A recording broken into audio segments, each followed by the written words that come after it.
नमस्ते आप सभी को। तो आज के वीडियो में हम लोग जानेंगे कंज्यूमर बाइंग बिहेवियर का कंटेम्प्रेरी मॉडल्स। लास्ट वीडियो में हमने ट्रेडिशनल मॉडल्स के बारे में पढ़ाई किया है, तो अगर आप लोगों ने नहीं देखा उस वीडियो को तो ज़रूर जाके देख लीजिए। तो चलिए शुरू करते हैं आज का वीडियो। तो हम लोग कंटेम्प्रेरी मॉडल्स में सबसे पहले पढ़ेंगे हार्वर्ड सेट मॉडल्स के बारे में, दूसरा Nicosia model, third stimulus response model and fourth Engel Kollat Blackwell models. तो ये 4 मॉडल्स हैं एंड चारों बहुत इंपॉर्टेंट है and each and every years UGC के पेपर में एक ना एक मॉडल्स आपको ज़रूर देखने को मिलेगा, whether it is traditional model या फिर कंटेम्प्रेरी मॉडल्स। तो लेट्स सी। तो हम लोग पढ़ेंगे आज हार्वर्ड सेट मॉडल्स के बारे में। तो ये जो बोलते हैं इंटीग्रेटेड मॉडल होता है, देखेंगे कैसे इसको इंटीग्रेटेड बोला जाता है।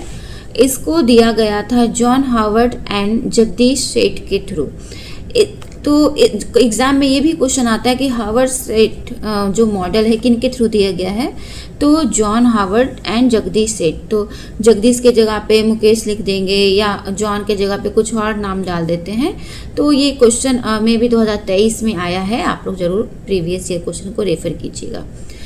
थर्ड क्वेश्चन है, इसमें क्वेश्चन आता है कि कब दिया गया था। तो जो भी मॉडल्स में अगर ईयर स्पेसिफाई किया गया है नोट्स में, तो उसको याद से आपको याद कर लेना है, क्योंकि वो एग्ज़ाम में आया हुआ है क्वेश्चन, तभी वहाँ पर ईयर स्पेसिफाई किया गया है।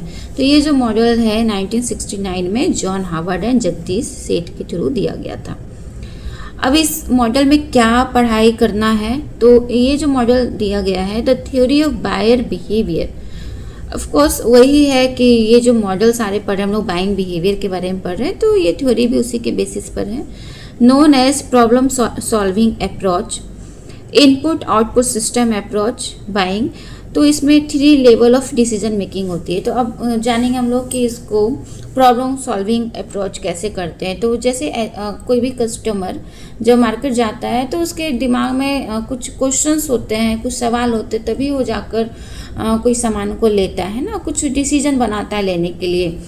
तो इसमें 3 लेवल ऑफ डिसीजन मेकिंग है। पहला है एक्सटेंसिव प्रॉब्लम सॉल्विंग। तो ये क्या होता है कि इसमें कंज्यूमर बिल्कुल भी नहीं जानता है, यानी कोई भी ब्रांड के बारे में उसको मार्केट का जीरो नॉलेज होता है और वो बहुत तरीके की चीज़ों को सर्च करता है। तो जैसे कि अगर मेरा एक मोबाइल फ़ोन टूट गया है तो हमको कोई भी आइडिया नहीं है कि कौन सा ब्रांड का लेना चाहिए, मार्केट में भी क्या रेट चल रहा है, कौन सा अभी मोबाइल फ़ोन ट्रेंड में है ना। तो ये कुछ भी नॉलेज नहीं है, जीरो नॉलेज है। तो ये आता है एक्सटेंसिव प्रॉब्लम सॉल्विंग में। सेकंड जो है लिमिटेड प्रॉब्लम सॉल्विंग। इसमें क्या है कि कंज्यूमर को little bit knowledge about the product और ब्रांड के बारे में, मार्केट के बारे में दे हैव लिटिल नॉलेज, थोड़ा बहुत उनको समझ में होता है। जैसे कि अगर हमको फ़ोन लेना है कोई नया, तो 1-2 ब्रांड का नाम हमको पता होगा, आईफोन का पता होगा, एप्पल का, मोटरोला का है ना, सैमसंग का, बट उतना भी नॉलेज नहीं है। थर्ड जो होता है हैबिचुअल रिस्पॉन्स बिहेवियर, मतलब कि इसमें कंज्यूमर को मतलब बहुत अच्छे से पता होता है ब्रांड के बारे में, मार्केट के बारे में, ब्रांड पता है तो प्राइसेस के बारे में, तो एकदम एक्सपीरियंस हो जाते हैं और फिर वो हैबिचुअल हो जाते हैं कि मार्केट जब भी जाएंगे, अगर उनको फ़ोन लेना है तो सैमसंग का ही लेंगे, अगर उनको पेस्ट लेना है तो वो सेंसोडाइन का ही लेंगे, क्योंकि दे ऑलरेडी नोन कि ये ब्रांड अच्छा है बेस्ड ऑन देयर एक्सपीरियंस, है ना। तो इसलिए उसको हैबिचुअल रिस्पॉन्स बिहेवियर बोला जाता है। तो ये था हार्वर्ड सेट मॉडल, जिसको प्रॉब्लम सॉल्विंग अप्रोच भी बोलते हैं। तो आई होप आप सभी को याद भी हो गया होगा। सेकेंड तो निकोशिया मॉडल सेकेंड है, ये दिया गया था फ्रांसिस्को निकोशिया के थ्रू, जिसमें बताया जाता है कि कंज्यूमर सोचता है खरीदे या ना खरीदे किसी भी प्रोडक्ट को। तो बेसिकली इसमें 4 मेजर कंपोनेंट्स होते हैं। फर्स्ट होता है फर्म एट्रीब्यूट्स, सेकेंड होता है consumer is search for evolution of alternatives, third consumers motivated act of purchase and fourth consumer storage और यूज़ ऑफ द प्रोडक्ट। तो सबसे पहला जो है कंज्यूमर चेक करता है कि ऑर्गेनाइजेशन कैसा है ना, वो जो ऑर्गेनाइजेशन है किस तरीके का प्रोडक्ट बना रही है, उनको क्या नीड्स है, किस तरीके से वो कम्युनिकेशन कर रही है अपने कस्टमर के साथ। सेकेंड जो है वो बहुत सारे ऑप्शंस को सर्च करती है, किस ब्रांड का ले, इस ब्रांड का ले, कंज्यूमर देखते रहती है। उसमें से जो इवैल्यूएशन ऑफ अल्टरनेटिव, मतलब कि जो बेस्ट ऑप्शन होता है अल्टरनेटिव्स में, उसमें वो एक पिक करती है, सिलेक्ट करती है।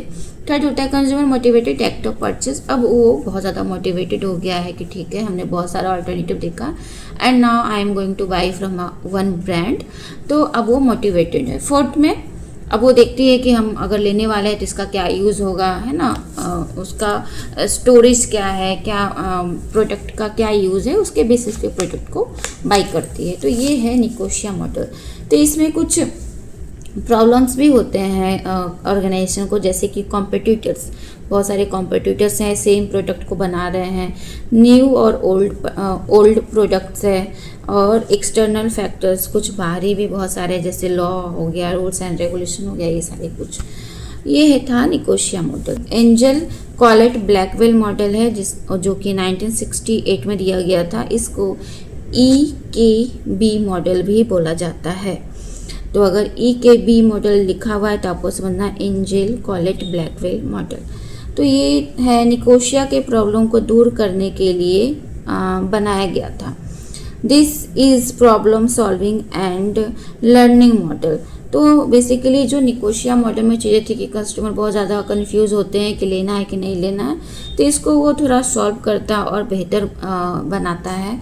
This is problem solving and learning, मतलब वो कस्टमर बहुत सोचने पर कोई अगर सामान को ले रहे तो इसमें उस चीज़ों को थोड़ा इजी करता है कि और भी फैक्टर्स ऐड करता है, कंपनी अपना बेस्ट देती है। जैसे कि अब फॉर एग्जांपल लेते हैं कि मान लीजिए सैमसंग है और नोकिया है ना, तो अगर कस्टमर को एक मोबाइल फ़ोन लेना है तो वो दोनों कंपनीज को कंपेयर करेगी, कॉम्पिटिटर से दोनों फ़ोन बना रहा है, लेकिन देखेगी कि सैमसंग अपडेट हो रहा है टाइम के साथ में, जैसे टेक्नोलॉजी बहुत सारी आ रही है, AI आ गया, तो वो सारा कुछ स्क्रीन टच है, तो नोकिया में ये सारे फीचर्स नहीं है।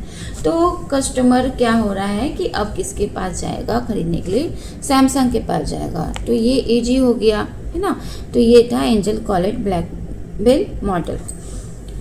अब है हमारा स्टिमुलस रिस्पॉन्स मॉडल्स, तो या फिर इसको ब्लैक बॉक्स मॉडल भी बोलते हैं। तो स्टिमुलस रिस्पॉन्स मॉडल हमने पढ़ा था ऑर्गेनाइजेशन बिहेवियर में भी पढ़ेंगे कि जैसे कि तो स्टिमुलस का मतलब यहाँ पर ये होगा, जैसे मार्केट में कुछ स्टिमुलस होते हैं ना, तो मार्केटिंग स्टिमुलस क्या क्या होता है, जैसे प्रोडक्ट हो गया, प्राइस हो गया, प्रमोशन हो गया, प्लेस हो गया, इकोनॉमिक, पॉलिटिकल, सोशल, टेक्नोलॉजिकल, तो ये सारे स्टिमुलस हैं। अब क्या है, बायर्स कैरेक्टरिस्टिक्स, इसके बेसिस पे डिपेंड करता है कि कंज्यूमर परचेस करेगा कि नहीं करेगा प्रोडक्ट को। तो बायर रिस्पॉन्स क्या होता है, प्रोडक्ट चॉइस, अगर प्रोडक्ट किस तरीके का है तो उसके बेसिस पे करता है product choice, brand choice, retail choice, dealer choice,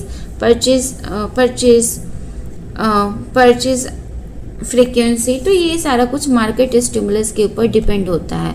तो मान लीजिए कि अगर प्रोडक्ट बहुत अच्छा है ना, और कम प्राइस का है तो कस्टमर उसको ज़्यादा लेंगे।